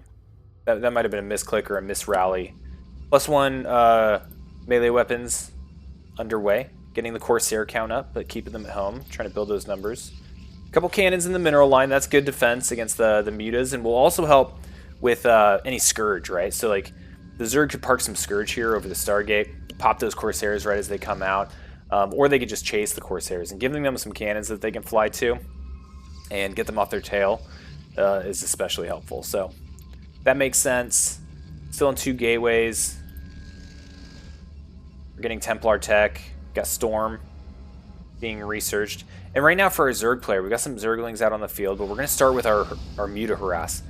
Now, there's going to be 3 cannons here, and that might be a little bit too much, but does end up picking off 1 probe, 2 probes, 3, 4. I don't know. Corsairs are going to come here and play, and these are all a bunch of very hurt, but not dead, Mutalisks. Alright, they're going to go fly off and heal up.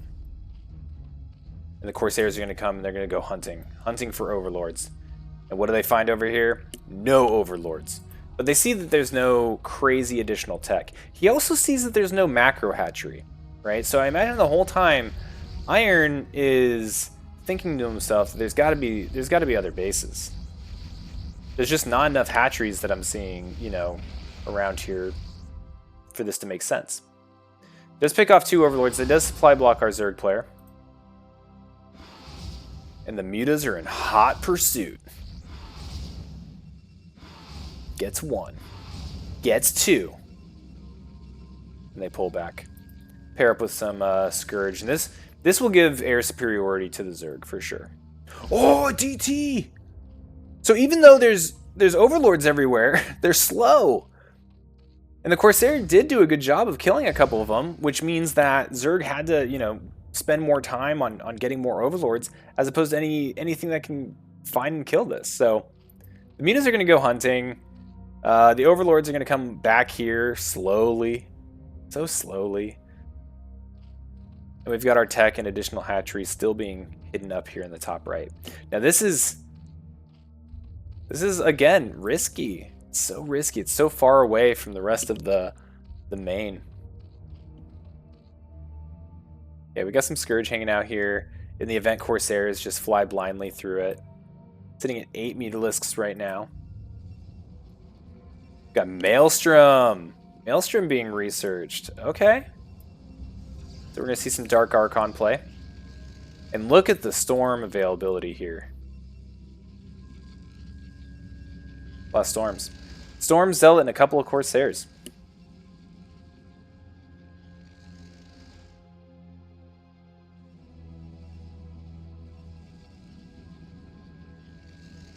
Yeah, I'm curious what the trigger is here. I'm always wondering like when people decide to move out versus stay at home. And I'm wondering if there's something specific that he's waiting on. Maelstrom and Dark Templar aren't going to be happening immediately, right? He's getting the DTs created right now. He really has to wait for a full another one. Dragoon attack range is being researched. He's transitioning into Dragoon tech. Or I guess production. Droning up for our Zerg player. Getting Hydralisks.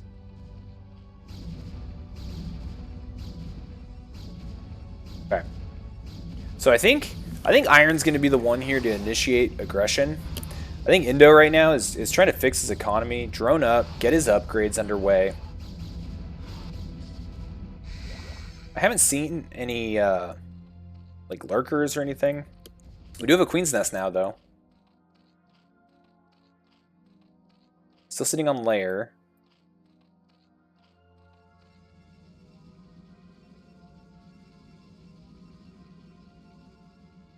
I love moments like this. Like, there's no fighting happening, but the APMs are still like... People are doing a lot. It's a hard game. Hatchery, 2 creep colonies, Evo chamber, another creep colony. Alright, looks like he's preparing to generate his defenses so that he can start going maybe Ultralisks. Ensnare. We're going to see queens. Someone's been watching some pro matches. All right, here comes the Protoss. Just slowly moving out. Not really doing a full move out. Good pick there on the High Templar from Indo. And both players really just respecting each other right now. Oh my gosh. Oh, unfortunately for Indo, the Scourge were split. So they didn't impact the same Corsair and knock it out of the sky. And so another Overlord does go down and does supply block our Zerg player. Now, we're seeing a little bit of a double move out. We might see like an open field fight about to break out. We have a control group of Hydras heading down south. We have the third base for Protoss coming up. Now, Protoss needs to keep this base. I don't know if Zerg is aware of it. I think there was a Zergling parked here, kind of like how this one is. So he might be aware that it's being attempted. But that needs to be high priority for Indo to knock out. But he can't do that if he has the entire army of Ire chomping down his natural. And also, Iron still has not scouted anything up here in the top right. All right, fight's breaking out. We got Dark Archon. I want to see Dark Archon things. Maelstrom.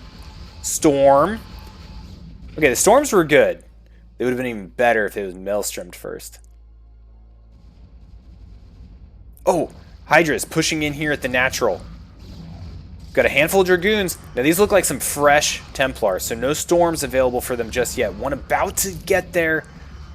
And these Hydras look like they can probably clean up these Dragoons. Now, more showing up as reinforcements. I know Iron is sitting there just chomping at the bit to use a Storm. There it is. Boom. Right on top of the bulk of them. And that is going to defend that natural for the Protoss. Now, meanwhile, Protoss steamrolling the natural here. Zealots. Turns out they're really good. Storms. Also very good against drones. Very good. And this is just going to... Oh, my goodness. You can just hear the Zealot rattling attack going off nonstop as they walk through here. Now, what can Zerg do, right? We've got 5 Hydralisks. Maybe. We got 3 more. 2 more. 3 more. So we've got a handful of Hydralisks. We've got 4 more in production. Corsairs are running rampant. And now Iron is like, oh, that's where your bases were. That's where you had all your stuff. I'm going to kill your overlords now. And so he's going to knock out these overlords. Indo is supply blocked. And this might be a sweep of the group for Iron V666. This looks really tough to come back from. We have a few lurkers being morphed.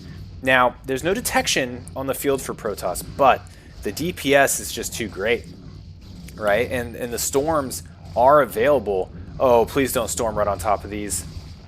He does. Okay, it just forces them back, though. And he storms them up against the corner. Oh my goodness. And that one's Maelstromed. I don't know if you can see it. Yeah, you can barely see it on the screen. Up here, Hydralisks are fighting for their life against this small Protoss contingent. And so, like, Indo's not... I was going to say he's not out of it. He's pretty out of it. He only has 11 drones. I was going to say from, like, an infrastructure perspective. But he's really way too far behind right now. So everyone, grab your margaritas. Pour one out for our man Indo. Ah, it was a good fight, though.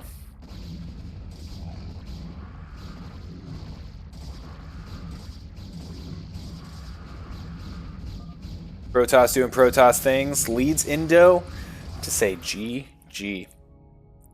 One of the first typed GGs we've seen in this group. Oh. But it was a good battle. Good back and forth. All right, and that brings us to our last match of the group. And that is going to be Indo versus Peru. So, right now, how are we sitting?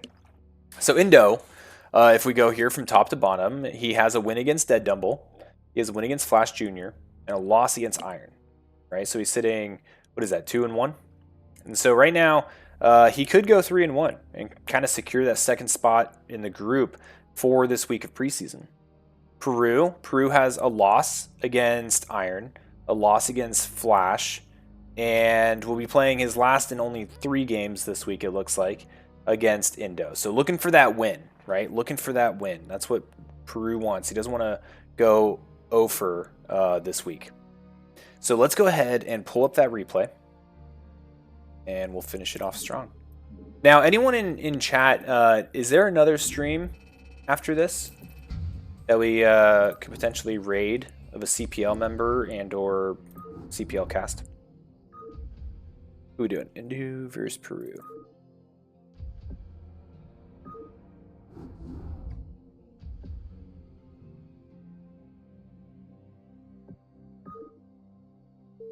Nothing on the calendar. Got it. We'll find someone cool. And we'll just raid them. So if you stream and you're in here and you want to be raided, just let me know. Just type #raidme. All right. In the top right, we've got our Red Zerg, who just came off of a nail biter match against Iron V666, and he's facing off against Peru, also known as Peru, our blue Protoss. So he's getting a double dose of the Protoss right now. This group was 2 Zerg, 2 Protoss, and a Terran. And Peru looking for a match win in this group.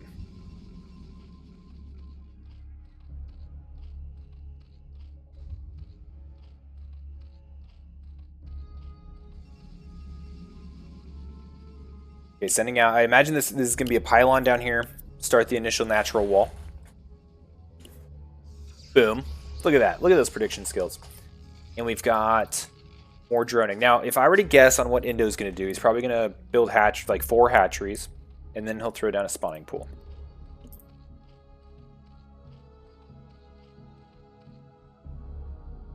All right, we've got Peru going to the bottom left.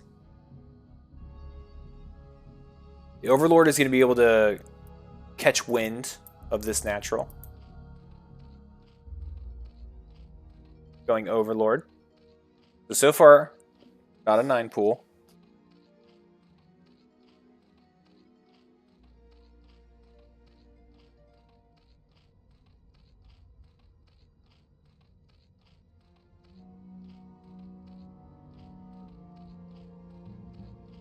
Still no pool, because Indo doesn't do that. He makes hatcheries. Hatcheries win tournaments, ladies and gentlemen. Falcon Paladin? Okay, I'll keep an eye out for him. Alright, so this is going to be a last scout for Peru. It looks like he's doing more of a traditional Forge Fast Expand. So not starting off with the Gateway. I say not traditional. I guess this is just what I see more often. I don't know what is correct or standard, but that's generally what I see. And then we start getting gateways. All right, so we do have a spawning pool going down after the expansion. Worker count is staying relatively even. We have the gateway, second cannon. Really protecting the ramp, too. This is an interesting cannon placement. Now, the problem... I'm wondering if there's a problem here or not with, like, Hydras shooting this gateway from the top. Now, I think they can hit anyway if they get range without the cannons being able to shoot over it and get them. But this seems a little extra far. Now, what this will do really well in protecting against is any type of Zergling run-by, right? Which is especially important when you don't have any ground units to go chase, right? But they can still run right around. So a little bit scary and interesting. We'll see how this kind of pays off. Indo building hatcheries, as Indo does. Love to see it. No army for either player as of now. Going double creep colony.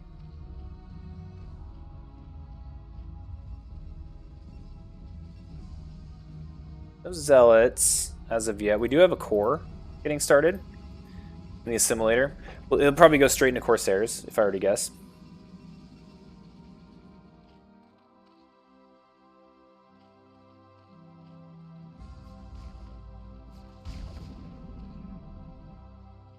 Scouting probe gets knocked out. It finally made its way over here. It did the whole long way around, hit all the other corners first. Reminds me of my scouting patterns. Doesn't matter what I do. Usually the last place.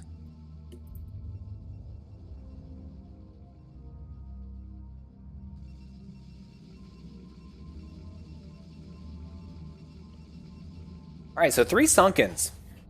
Really walling up here. Going straight into lair. Now, keep in mind, we haven't seen a single Zergling. There's no Zerglings. And it's funny, because this would have been probably the game to push for it. And I don't even think that was I didn't notice when this Overlord got here, but the Overlord can kind of see a good amount of what's going on here at this wall, right? He can see that all of this is available space that he can kind of traffic units through. A little bit of a bummer that the gateway pops out units here outside the wall. Just something to note. I don't know if it'll come into play, but I know it's happened to me plenty of times, and it's always been frustrating when I'm being attacked.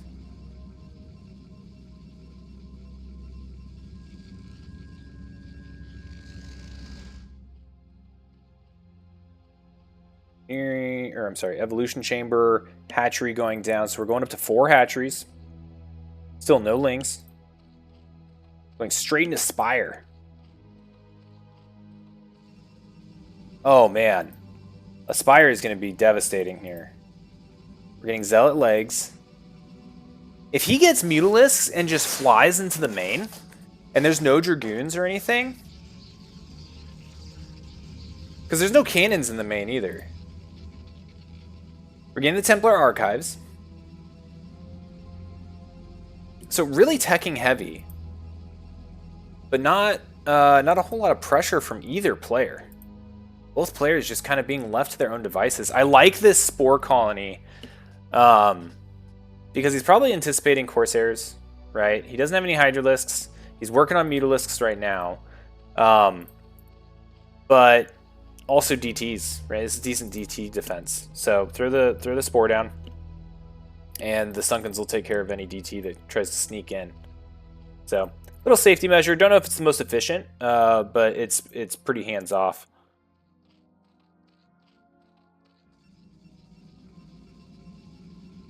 Okay, Overlord sees the Zealots. More Zealots funneling through. Ooh, and here we go. Here we go. Here we go. And look how fast they are. They're just chugging. We got Speed Zealots running across the map. Mach 5 and Mutalisks are just going to shred these guys. Oh, man. That's such a feel bad. But it gives time for our Protoss player to react, right? So if these Mutalisks sit here and they chase these Zealots around for a while, that means that we can start getting cannons up at the mineral line, right? So spreading these Zealots out, letting them kind of just run away is really going to buy time, which Peru desperately needs right now to kind of adjust against the Muta tech that he's being encountered with.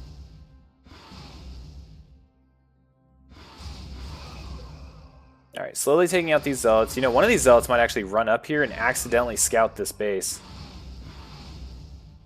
Not the case. Okay, so what's the reaction? We've got High Templar hiding over here by the cannons, trying to build up some energy. We got Zealots kind of running out of the way. They're not going to be useful in this fight. Got the Dragoon down here to provide a little bit of additional air defense. Actually, the High Templar went up there. Oh no, it's going to get picked off. Okay, focusing on the probes. Now the probe count is starting to drop. Now Zerg is now ahead on worker count. All right, High Templar goes down. Good snipe.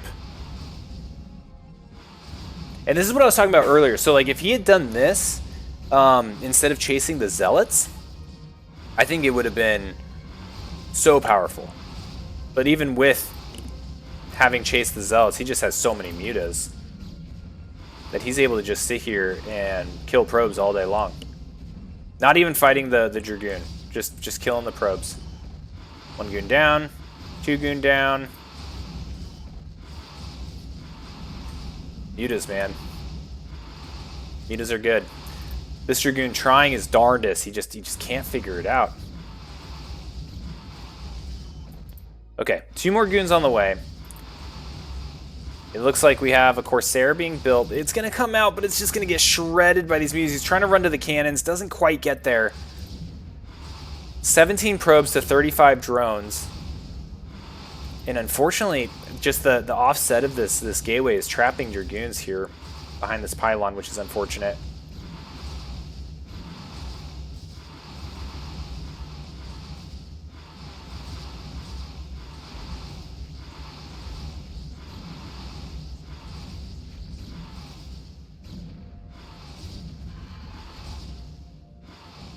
He's chasing down this Corsair. Flies into the cannons a little bit, but this Dragoon is basically dead. A couple couple targeted shots here will knock it out, but there's almost no probes remaining. Like, this is the point where, as Protoss, you're probably thinking it might be time to GG. 7 probes. Gonna knock out the cannons, the last lines of defense. Indo, he just has that need to build hatcheries. He just needs to build them. So we're gonna have a hatchery going up in the top left.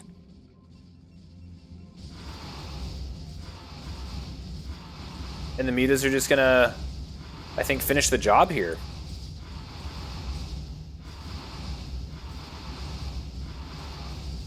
GG. All right. So Indo ended up going 3-1. Peru, unfortunately, did not get a win in this group. But next week, in the new group, the current week that we're playing, I hope the best. And this was a great game by both players. Very entertaining. Very fun to watch. Let's go ahead and take a look at our overall scoreboard for group number 7. We'll update it real quick before we go find someone to raid.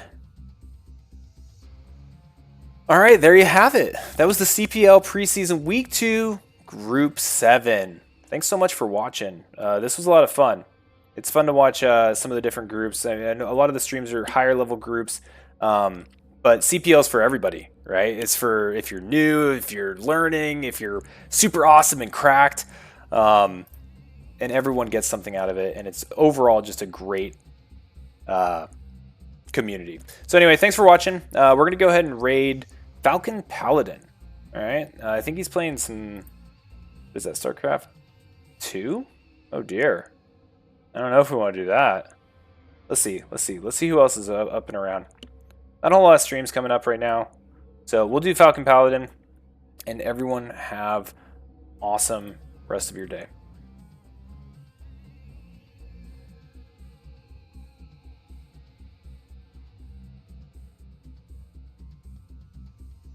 The rating, did it do the thing? I can't tell. Where's the thing?